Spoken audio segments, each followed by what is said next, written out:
there, students. Today we're going to look at the Qin and Han Dynasties, continuing our study of ancient China.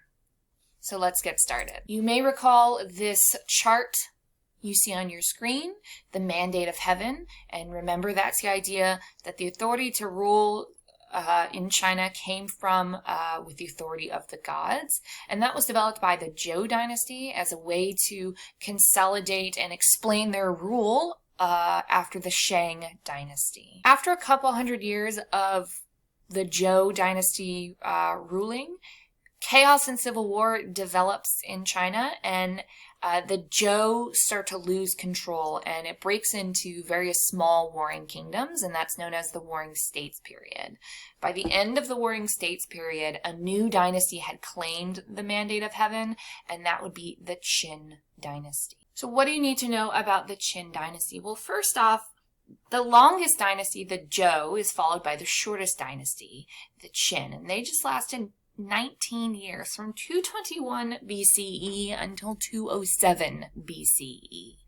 And why is it so short? Well, that's really due to China's first emperor and his harsh rule. That would be Emperor Qin Shi Huang, or Qin Shi Huangdi. And he unified China after the Warring States period, but he also followed a legalist philosophy, which emphasized incredibly harsh rules. So how do we see that?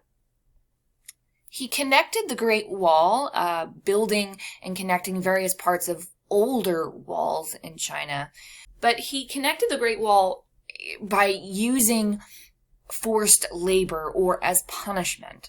If anyone did or said anything against the Qin dynasty, that person would be sent to the Great Wall to work essentially until they died. That was one way he enforced harsh rule. He also burned Confucian books. Confucianism develops in the Warring States period, and Confucius text goes against his legalist philosophy, so he burned Confucian books as well as Confucian scholars. Now, this map shows you the Great Wall of China. You can see that in the north.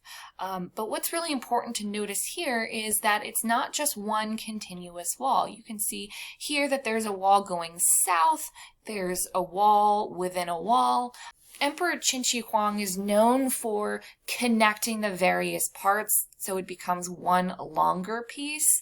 But please be aware that there's no single Great Wall. It's actually many walls that makes up the Great Wall of China.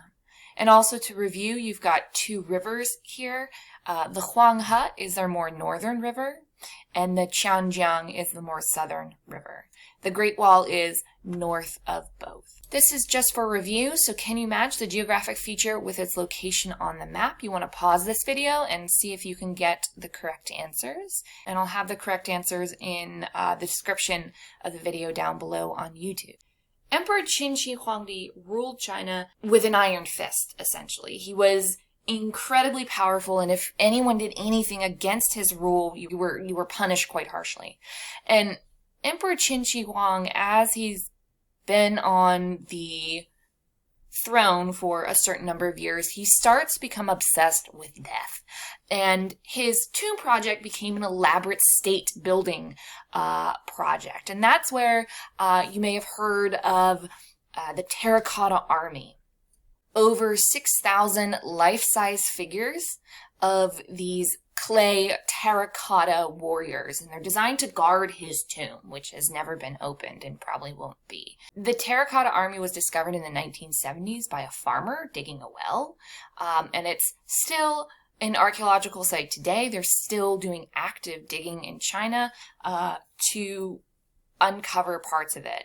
What's really fascinating about this is that each of the soldiers are individualized. They have different features. They have different armor. They also carried weapons, and you also see a full army. So you see chariots, you see horses, you see generals, you see archers, and they're still excavating that stuff today. After Emperor Qin Shi Huangdi dies, The Qin dynasty collapses. His son is ineffective, and China kind of devolves into another civil war. And that's until the rise of the Han Dynasty. They take over the mandate of heaven, and they rule for another 400 years. And this is considered a time of peace and prosperity. Confucianism becomes the official government philosophy of China. They also complete the Silk Roads. We have trade going from China all across all of Asia to the Mediterranean Sea over on the left-hand side of the map. And we also see an exchange of ideas, not just products, across the Silk Road. The Han Dynasty establishes a civil service exam that was needed to work in the government, and civil service exam was based on merit, the ability to do your job and your knowledge of Confucian ideas, rather than who your family was or what connections you had. There are various technological advancements that we associate with the Han Dynasty, and you want to make sure that you get all of these. Silk, the development of paper made out of tree pulp, right? Modern paper today. The compass and porcelain develops during this time period. And all of these were highly sought products that would fetch a high price on the Silk Road. The Han Dynasty will collapse around 220 after a period of economic decline and civil unrest, and that will lead to another period of chaos and civil war in China. So that's all you need to know about the Qin and Han dynasties. I hope you guys have a good day.